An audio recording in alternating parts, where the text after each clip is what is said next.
السلام عليكم ورحمة الله وبركاته. إن الحمد لله والصلاة والسلام على رسول الله وعلى آله وصحبه أجمعين ومن تبعهم بإحسان إلى يوم الدين أما بعد. সম্মানিত ভিউয়ার্স, দর্শক এবং শ্রোতাবৃন্দ, ফুলসিরাত পর্ব ৭৮ আজকে আমরা আরেকটি কবিরা গুনাহ নিয়ে আলোচনা করব, যে কবিরা গুনাহের কারণে মানুষ ফুলসিরাত থেকে পড়ে জাহান্নামে নিক্ষিপ্ত হবে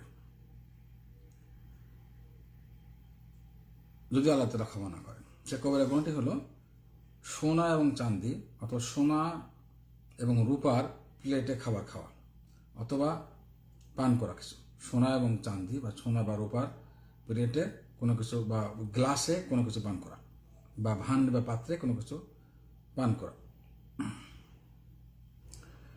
এই হাদিসটি সহিহ বুখারী সহিহ মুসলিমের হাদিস। উম্মে সালমা রাদিয়াল্লাহু তাআলা আনহা বলেন, মহানবী সাল্লাল্লাহু আলাইহি ওয়াসাল্লাম বলেছেন, যে ব্যক্তি সোনার ভান্ডে অর্থাৎ গ্লাস ইত্যাদিতে, সোনা বা চান্দির বা সোনা বা রূপার গ্লাস ইত্যাদিতে পানি পান করবে, কিছু পান করবে, সে জাহান্নামের আগুনের মধ্যে সে জাহান্নামের আগুন পান করবে, সে পেটে জাহান্নামের আগুন পান করবে। এখানে ইজার যে শব্দ ব্যবহার করা আছে, এটা পানি পান করার শব্দ, ঘট ঘট শব্দ, অর্থাৎ জাহান্নামের আগুন দিয়ে সে ঘট ঘট করে পেটে ঢোকাবে, এটা উদ্দেশ্য। সহিহ বুখারীর হাদিস নম্বর 5634 এবং সহিহ মুসলিমের হাদিস 2065। তাহলে এইটা এখন তো শরীয়তে একটা নিষিদ্ধ জিনিস, কবিরা গুনাহ।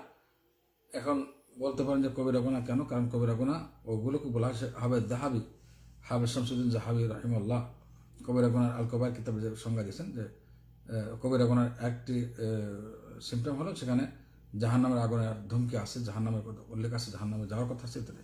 এখানে জাহান্নামের মধ্যে সে ওই আগুন দিয়ে আগুন পান করবে জাহান্নামে, এটা উল্লেখ থাকার কারণে বোঝা যাচ্ছে এটাও কবিরা গুনাহ। সুতরাং এই সোনা চাঁদি প্লেটের সাধারণত মানুষ পান করে না, কেউ যদি ফ্যাশন করে এরকম পান করতে যায়, নিজেকে বড়লোকে দেখাতে গিয়ে সোনা এবং চাঁদির প্লেট অথবা বর্তন অথবা গ্লাস বানায়, গ্লাসে পান করে কোনো কিছু, তার এই শাস্তি ভোগ করছে। আল্লাহ তাআলা আমাদের সবাইকে, এটা সমাপ্তবান সবাই না, তারপরও যেহেতু এটা কবিরা গুনাহ জাহান্নামে যাওয়ার কারণ হতে পারে, আল্লাহ তাআলা ক্ষমা না করলে সেজন্য সতর্ক করে এটা আমাদের দায়িত্ব। আল্লাহ তাআলা আমাদের সবাইকে সঠিক দিন জেনে আমল করার মধ্যে তৌফিক দান করুন। আমিন। ওয়া আখিরু দাওয়ানা আলহামদুলিল্লাহি রাব্বিল আলামিন। আসসালামু আলাইকুম ওয়া রাহমাতুল্লাহি ওয়া বারাকাতুহু।